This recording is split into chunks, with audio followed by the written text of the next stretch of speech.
Vince Salvatore, Peace Dojo, Aikido of Reno, pushing buttons. Everybody has buttons. Probably your family, they know your buttons the best, or the people you're closest to. You learn what upsets people. It's not cool though to push buttons, right? And just think about how many, you could control somebody almost if you get good at it.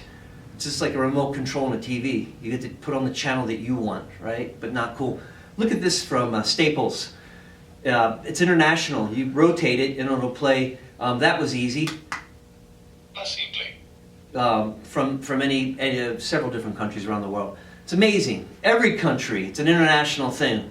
We push each other's buttons. We know how to do it. One of the important things is understanding where your buttons are. If somebody can push your buttons, they can control you. You want to transcend that kind of idea or understand it. Also, it's not cool to push other people's buttons, because when you do, you upset them and it escalates the conflict.